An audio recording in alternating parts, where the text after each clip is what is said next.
Attention, tu n'es pas habitué à ton corps d'avatar, c'est risqué. C'est génial. Ceci est Avatar, mais tu le savais déjà, ce n'est pas qu'une franchise ou un phénomène culturel, c'est un mode de vie.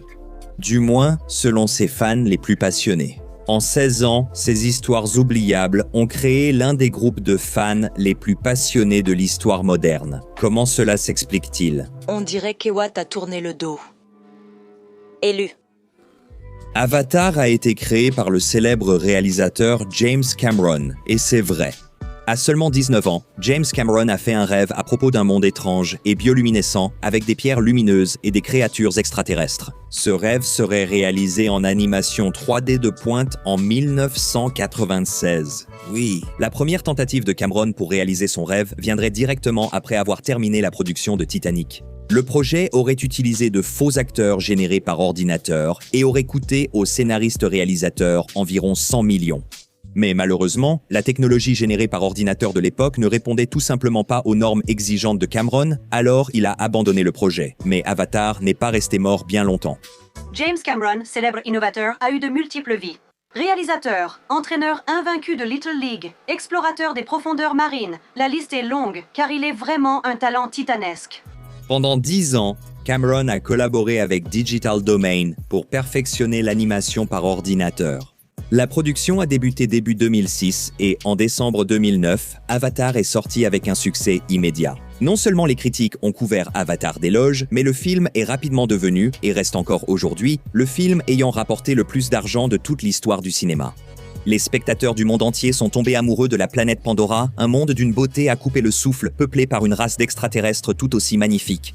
Représenté avec un niveau de détail inédit pour les standards des années 2000, c'est tout ce qui comptait pour le public. Je te vois.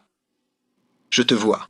Les personnages et l'intrigue d'Avatar sont finalement assez oubliables. À moins d'être fan, qui se souvient des noms de ces personnages ou aliens?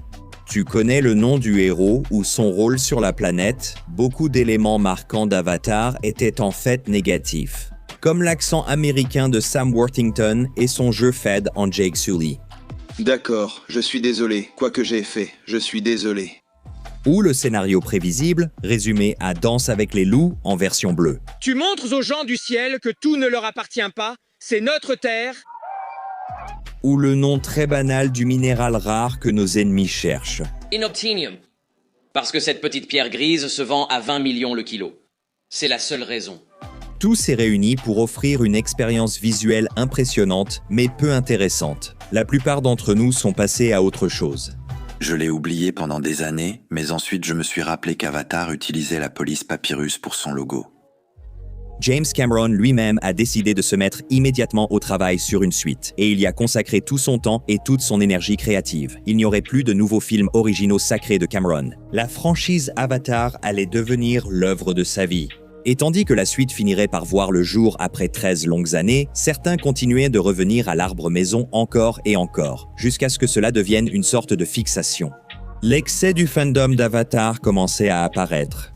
Par exemple, Monsieur Avatar, menuisier au Canada, a vu Avatar 11 fois au cinéma. Il a recouvert son camion de travail d'un autocollant en vinyle entièrement à l'effigie du film et s'est fait tatouer Neytiri, l'amoureuse extraterrestre, sur la poitrine.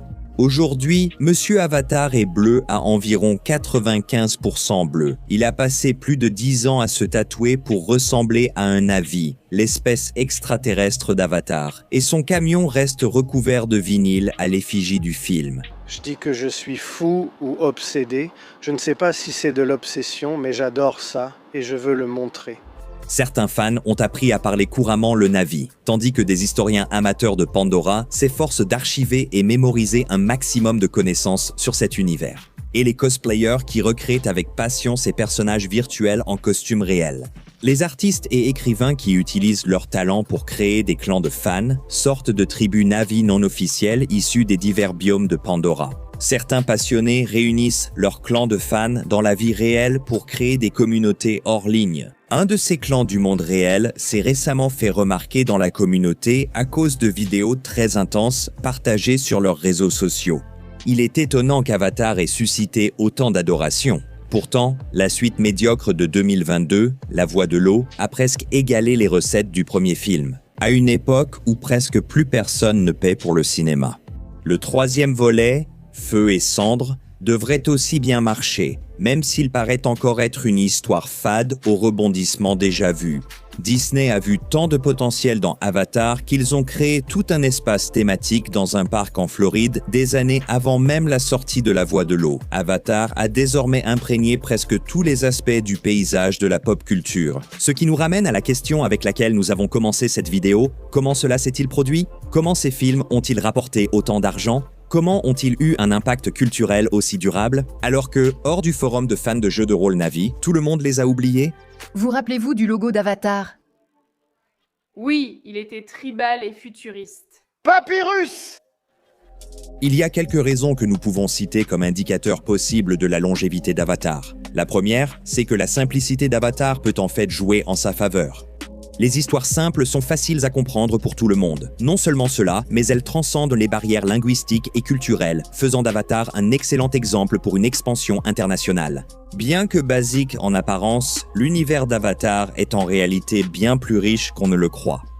Si ce que vous voyez vous plaît, il est facile d'ouvrir la boîte de Pandore et de se perdre dans la richesse de l'univers. James Cameron travaille cette idée depuis ses 19 ans et son obsession pour cet univers transparaît dans chaque détail.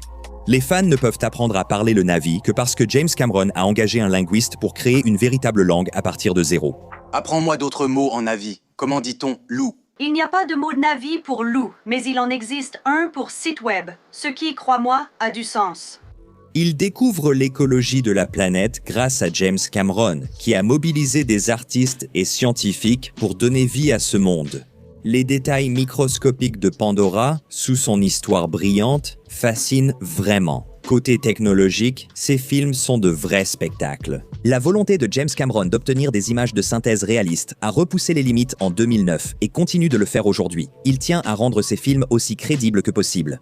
Entre le suivi du corps et du visage, les effets de lumière et récemment d'eau. On pourrait dire que les films Avatar ressemblent à de très impressionnantes démonstrations techniques un peu trop longues.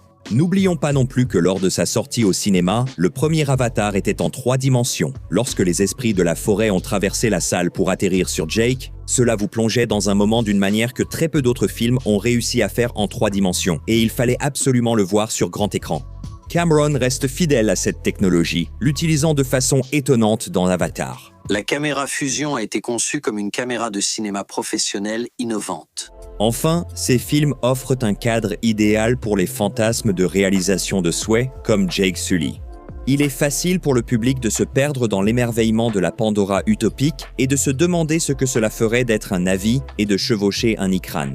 Chaque film élargit le monde avec de nouveaux lieux et idées fascinants, offrant une pause face aux cruautés du réel. La passion et la persévérance de James Cameron ont donné à Avatar une qualité difficile à nommer mais perceptible. C'est pourquoi nous achèterons le billet IMAX 3 dimensions et le seau de popcorn limité lors de la sortie de Avatar, Feu et Cendres au cinéma. Ce n'est que notre avis. Et vous, que pensez-vous de la franchise Avatar ? Êtes-vous fan, neutre ou détracteur? Dites-le en commentaire, aimez la vidéo et abonnez-vous à Nerdstalgic pour suivre la suite.